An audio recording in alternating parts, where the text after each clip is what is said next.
Asiamnas Chelacha Chase Nangets and Kuche Tia Enik Lassen Chalin Exus Quail Slain and Scholakwa Tia Kuchil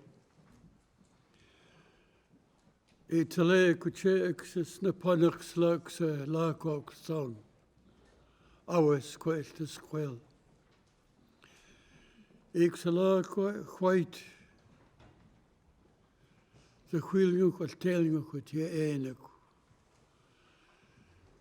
Schels Haladas squails la xaneting vine Deloria. Nilkuches etlas repos at ye ainek. Squelsta, Uxala cock onnuxta, Ejalen, Uxas Hunangs laxa, Schelesta. No such eight as a the Quilia to Esa to Chlami Haisahela.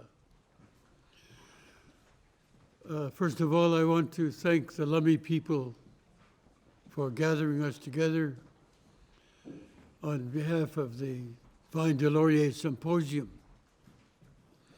You know, as I listened to the speakers this morning, and I had an opportunity to read Vine Deloria's book, several of his books. And one of them, in his talk, he said, you got to talk and let these people listen, because we have a hard time listening. They don't listen very well. So you got to keep talking. And he says, if they don't listen, raise your voice so they can listen. Because sometimes we go to sleep when people are talking. And Vine Deloria said, you got to get angry sometimes. These people who write books, he says, they don't know anything. But the people who listen know something.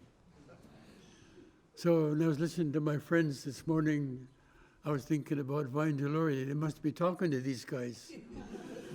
So, first of all, I am Tesla from Vancouver Island, southern Vancouver Island. I'm a Coast Salish through my father. I am also Nez Perce. Aluyatkak from Idaho, from Osaka, Idaho. My mother was born there, and my grandparents were there. So I kind of got two ways of thinking sometime. One time I was asked by, when I was telling him I was Nez Perce, he said to me, do you own an Appaloosa? I said, no. I got a Ford Mustang. So people always do things to us about who they think we are. And they got images of what they think we are. And that's a big mistake. Now listen to the stories this morning. I'm constantly reminded of the relationship that we are trying to build. A relationship that was never understood in Canada as well as in the United States. When I read the history of my relationship in Canada, the first Prime Minister of Canada, the very first man elected to the Parliament in Ottawa, he said, we must teach these savages to become just like us. And even though when they go to school and they don't go to a school where we want them, we will build a school and we will train them how to be workers, turn them how to be a labor. And when these savages learn, then maybe we can do something with them. But we're going to also teach these savages about God, who God is. And they did that. And we've paid the price, a price that's far beyond the imagination of people. History has to be spoken about, whether we like it or not.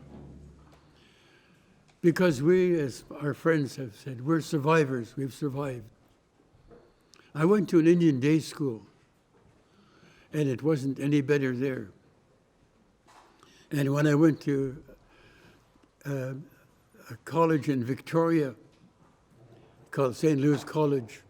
I went there, and it wasn't any better. I was always considered a dirty Indian. Put them there in the back where they're not on the way, and besides, they're smelly. So we've kind of gone through that kind of experience as a growing person, a child.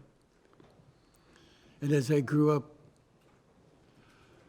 my great-grandmother, when I first went to school, I was 7 years old, because every year she'd take me here to Washington State to take me away for the summer, and wouldn't go back until late September, when all the kids had been taken to residential school, and they never took me away. So I learned how to speak our language. I never spoke English till I was 7 years old. And I used to tell my great-grandma, why don't you tell me something in these Hunedum languages, white man language? She says, well, you're not a white man. You're a Salish person. That's why I'm talking to you in your language. You have to know who you are. This is where you're from. And my great-grandmother talked to me every morning, 5 o'clock. Get up, it's time to get up. It's not even daylight yet, get up. So I go, get up. I didn't know I was being prepared for school, but that's what she was doing. So by the time I was 14, 15, I got out of grade school, and I had to get up to go to school in Victoria, Christian school. And I already knew how to get up, and I learned how to listen. All of these early teachings that my friends were talking about is absolutely relevant in today's world.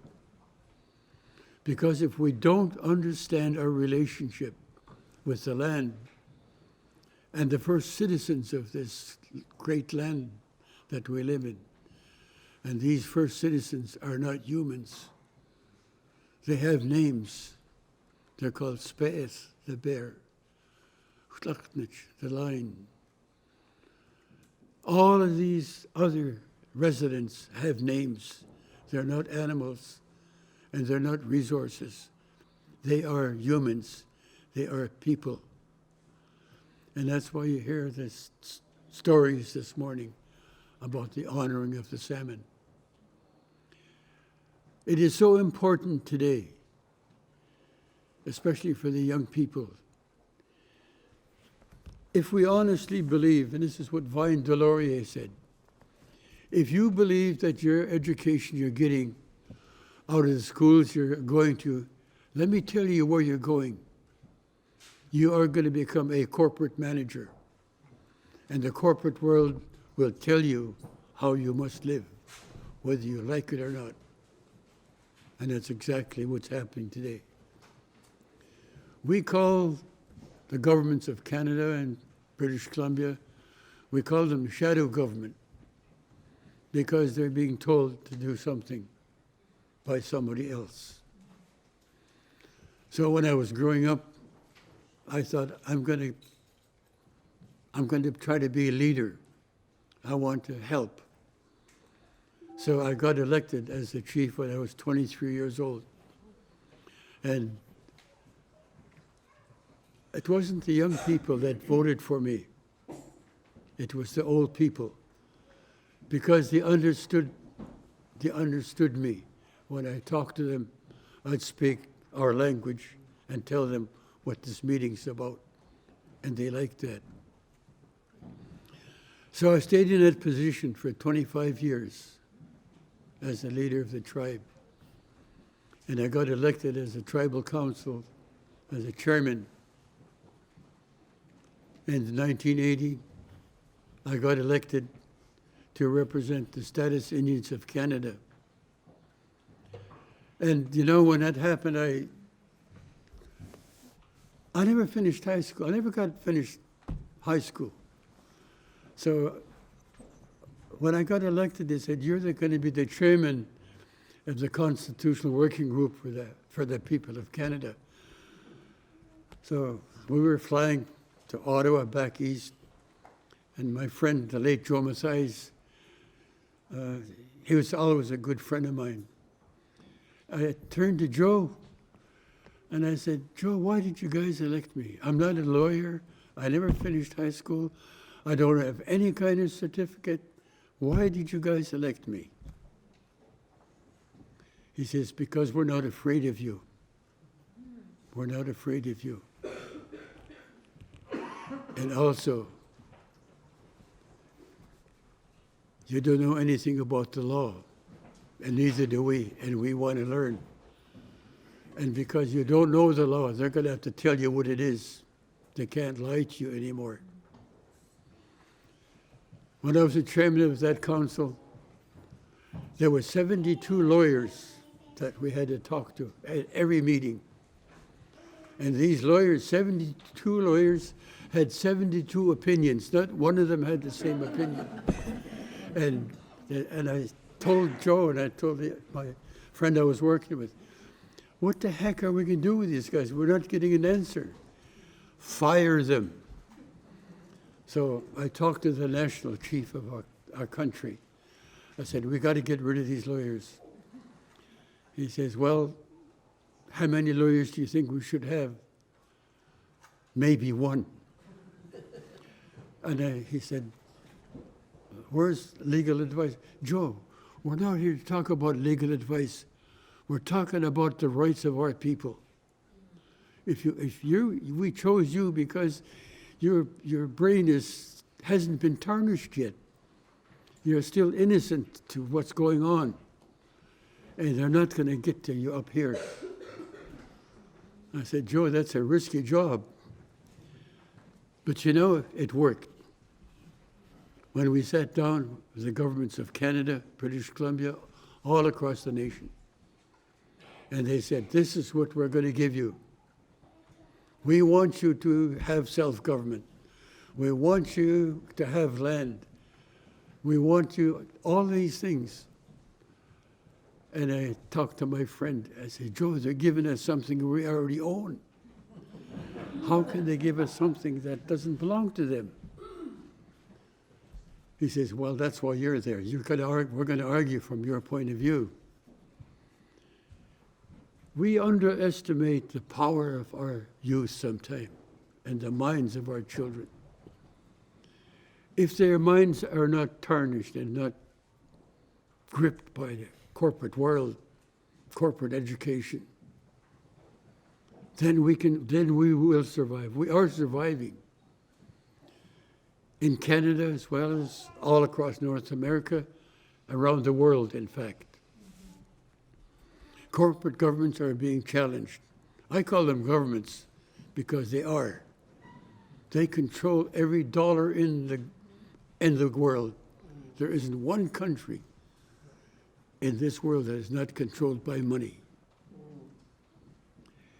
Where does that money come from? And how does it happen?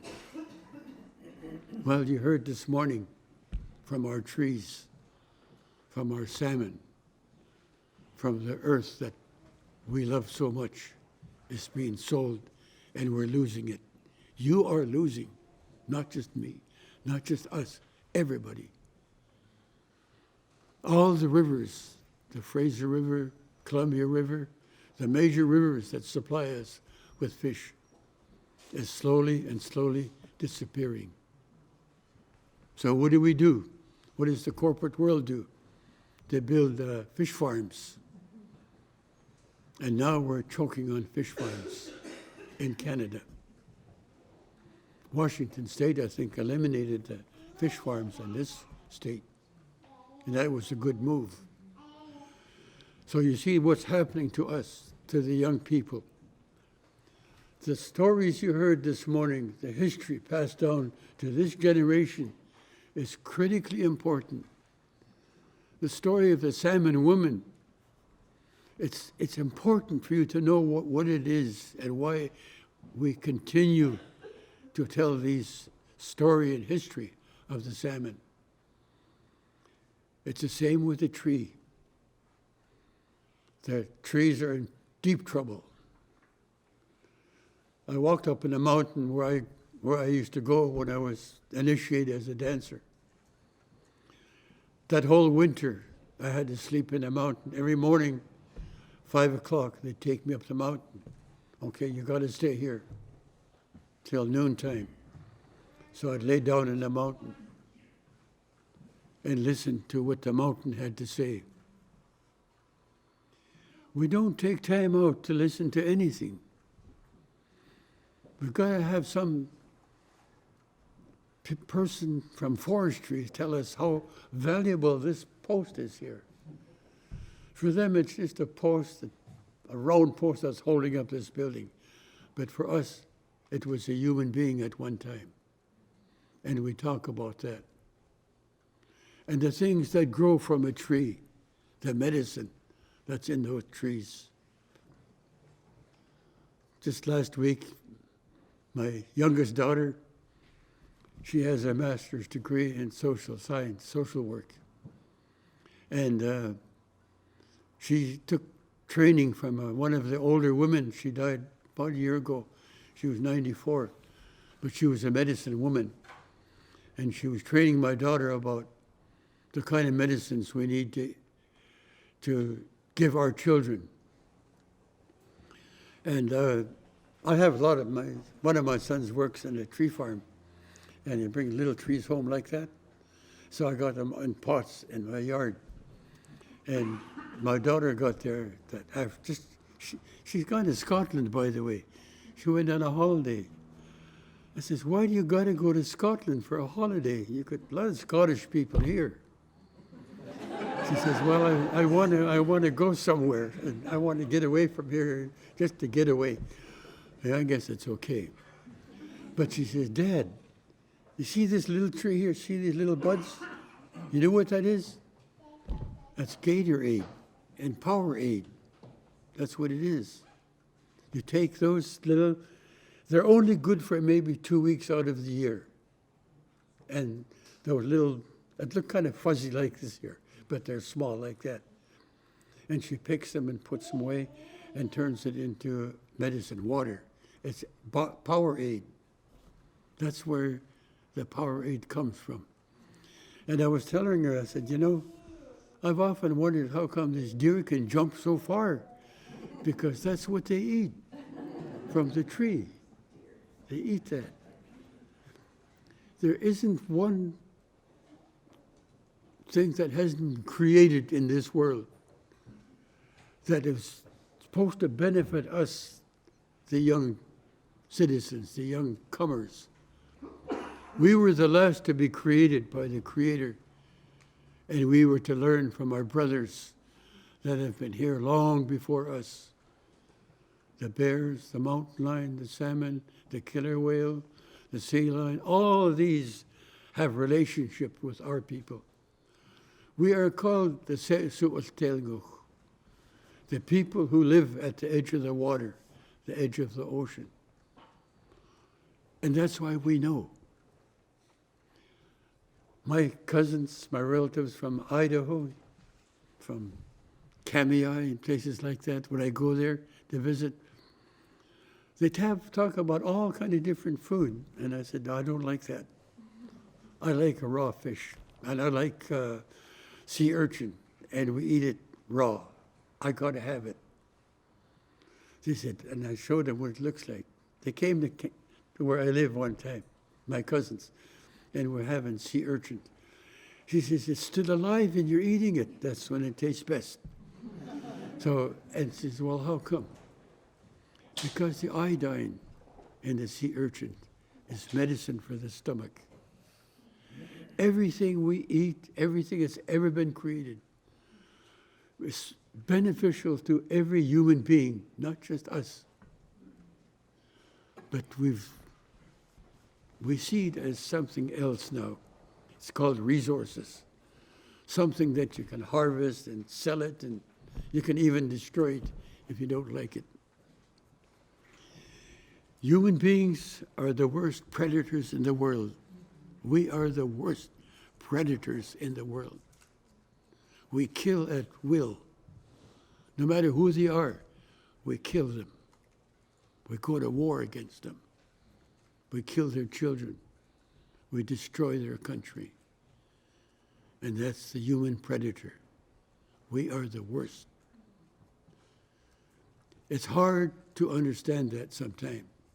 When I watch the news, and I watch this guy in China, him and these missiles, and I listen to the President of the United States, I got a bigger missile, all I got to do is press the button and I'll destroy all of you. I don't know if that's the answer that people want. Do you want somebody that's got all that power? That's why I think of my friend Joe Matthias. We elected you because you're willing to learn and you haven't been damaged yet. Your spirit and your brain is still clean. You haven't been tarnished yet.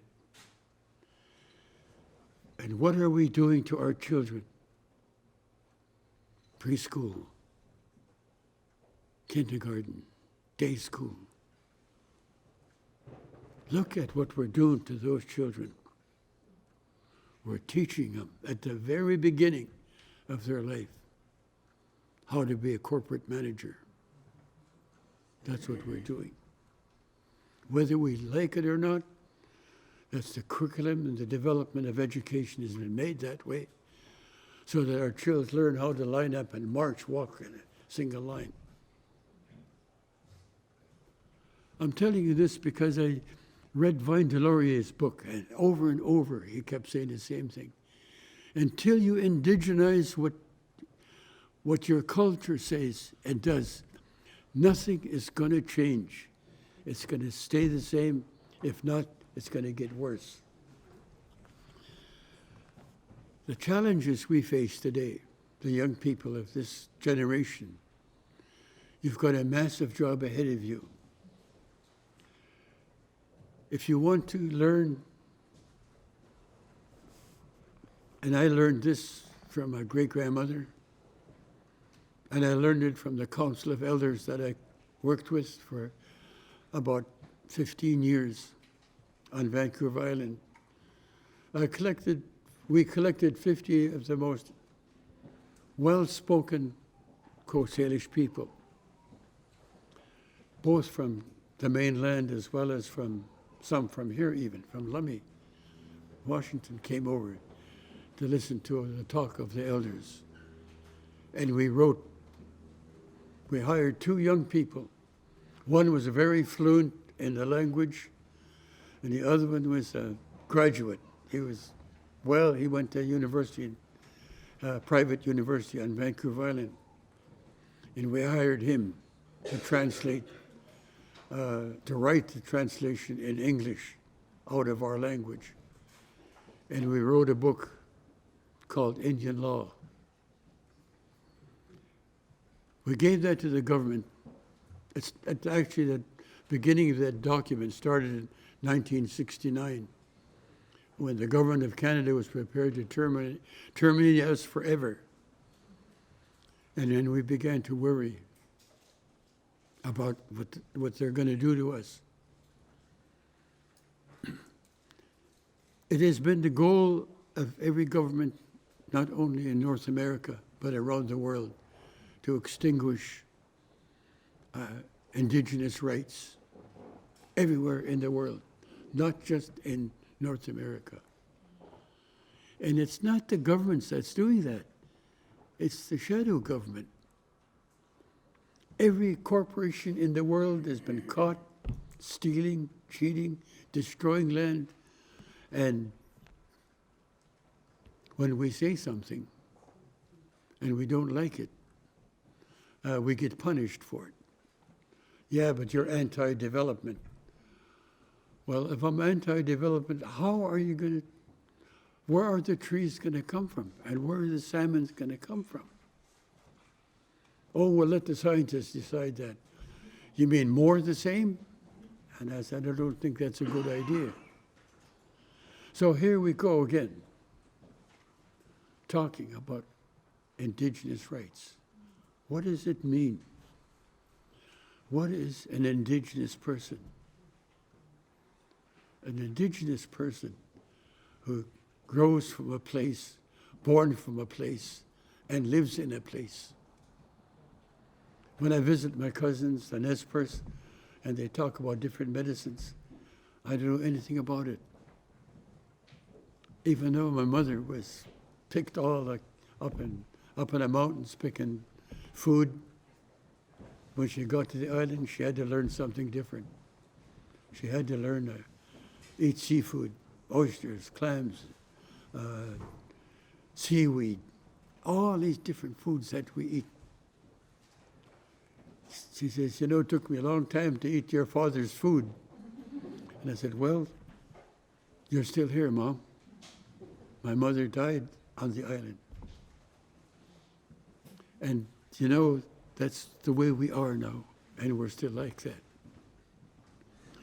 We have to learn how to clearly appreciate what the Creator put on this land. It's not our duty, and we don't have the right to destroy it. How do you challenge those rights that the government is proposing to do? You have to say something.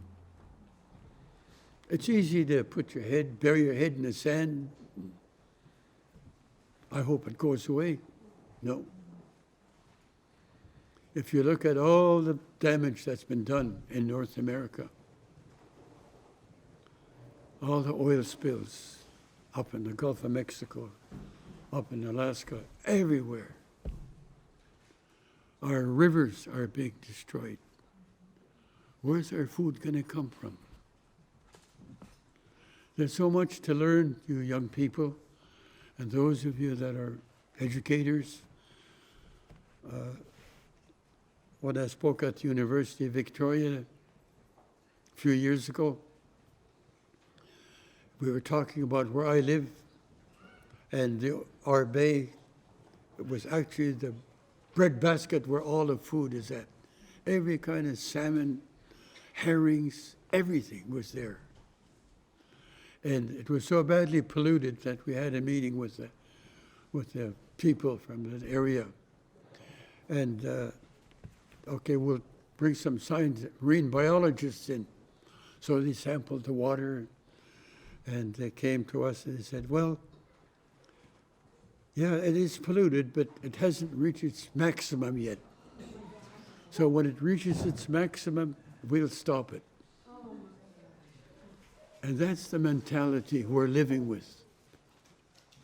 It hasn't changed. There's a good side to everything I'm saying. We're all survivors in spite of the things that's happening. We have survived to this second, this moment. And we should celebrate that and make us stronger so that we can go ahead and we can stop. Help Mother Earth. The trees need help. They're in tough shape. I'll finish with this story. I walked in the forest with a friend of mine. He's a forester. And they were studying the old growth tree. And there's no old growth trees there, but we're studying them. So I said, I know where there's a tree that's been laying for a long time. So I took them there, up in a mountain, not far from where I live. And he says, why this place? Well, you know, that old growth tree was about 400 years old when it fell down. It fell on its own. But in that tree, we peeled the feathers, the moss off like this, and we lifted it up. Talk about all the critters that were under there. Even a serpent was under there, sleeping. And even another tree was growing from that tree that was now deteriorating. So those are the benefits of old growth that no one wants to pay attention to. There's so much to learn, you young people, and I hope that whatever I have said today, I'm not opposed to development. We just got to depend on you young people to know enough is enough. You can't overdo it, because once it's gone, it's gone. It will not come back. This planet of ours is on a road path of destruction. And the people in Canada and North America are building things that could fly up to Mars or the moon.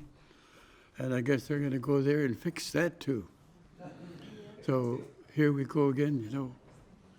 So I want to thank you for listening to me this morning. If I've said anything to offend you, it's not that. It's like Vine Deloria said, sometimes you got to say things that people don't like before they start to listen. It's like that everywhere. You know, the young women in Canada, young girls, there's a long history of abuse, the killing of First Nations women and girls. Young girls being raped left, right, and center because we live in a different time. The drug world has got a good hold on us, on our children, and they're dying from it. And we as a people, we've got to, at some point, say enough is enough. We've got to start saving our children. I have 26 great-grandchildren. 16 of them are girls, and 10 of them are boys. And they mean everything to me. They're my life now. Without them, there is no future for us and for you, your children, your grandchildren, and great-grandchildren. If you don't deal with it now, you will pay the price. The consequence is going to be not good. So I encourage you to work hard together to try to help our young people, young children survive. A man wrote a letter that was given to me last week. He's from the Yukon. And he was talking to the young women who take drugs. And the baby was talking inside the mother. Please stop. I want to live. I want to grow up to be a good person. I want to go to school. I want to learn the things that I need to learn. And that's this baby talking to her mother inside her womb. See, people, we think of that now. We have to think that way now. Because our women is the life of who we are. I was born from a woman.